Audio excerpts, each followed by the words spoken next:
दोस्तों, आज मैं आपको एक ऐसे होटल की कहानी सुनाने जा रहा हूं जिसका कमरा नंबर 308 है।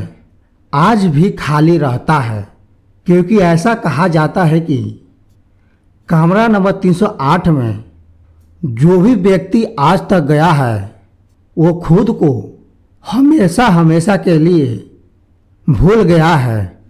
और दोस्तों, आज भी इस होटल के कमरा नंबर 308 को काफ़ी हॉन्टेड माना जाता है। और आप इस कमरा नंबर 308 की जो सच्ची कहानियाँ सुनेंगे, इसे सुनते ही आपके रूह अंदर से कांप जाएंगे। दोस्तों, आज की कहानी एक ट्रैवल ब्लॉगर की है जिसका नाम आरो होता है। और आरो का काम अलग अलग जगहों पर जाकर घूमना फिरना होता है और उसे डरावनी या भूतिया जगह काफ़ी पसंद थे। वो इन चीज़ों को एक चैलेंज के रूप में लिया करता था और जानबूझकर ऐसे स्थानों पर जाया करता था। फिर उसने शिमला के एक पुराना होटल जिसका नाम व्हिस्पिंग पाइन होता है घूमने के लिए चुना। और इस होटल के बारे में आसपास के लोगों के बीच काफ़ी पहले से अफवाह फैली हुई थी कि यह होटल एक शापित होटल है। लेकिन आरो इस होटल में रहने का फैसला करता है। आरो होटल में पहुंचने के बाद रिसेप्शन पर जाता है और रिसेप्शनिस्ट से थोड़ी बातचीत करता है। रिसेप्शन पर उसे बताया गया कि आप कमरा नंबर 308 है नहीं ले, वहाँ पर कुछ ठीक नहीं है। मगर आरो वही होटल लेने का फैसला करता है और रिसेप्शनिस्ट से उस कमरे का चाबी देने के लिए कहता है। इसके बाद रिसेप्शनिस्ट आरो को कमरा नंबर 308 में ले जाता है।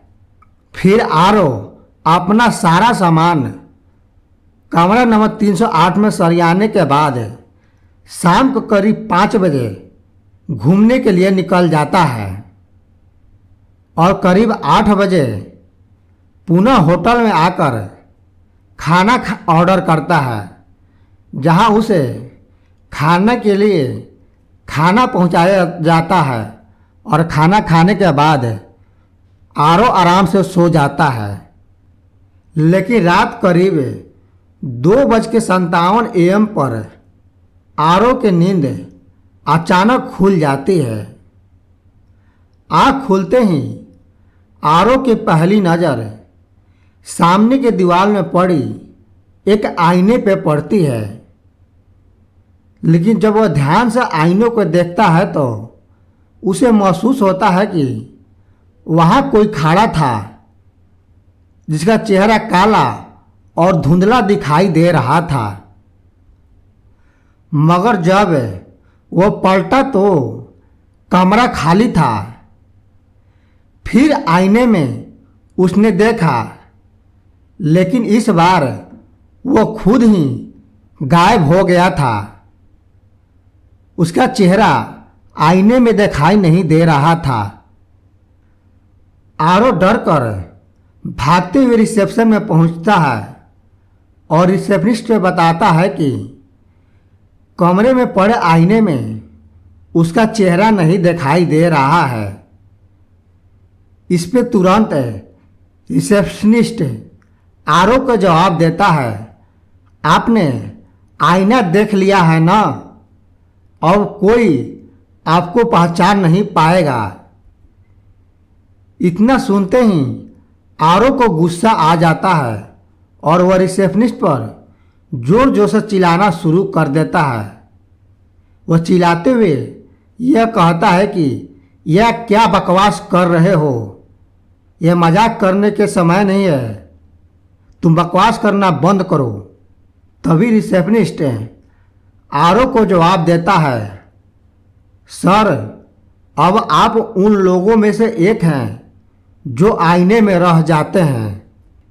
तभी आरओ अचानक बेहोश हो जाता है और अगली सुबह आरओ की आंख एक बेंच पर खुली।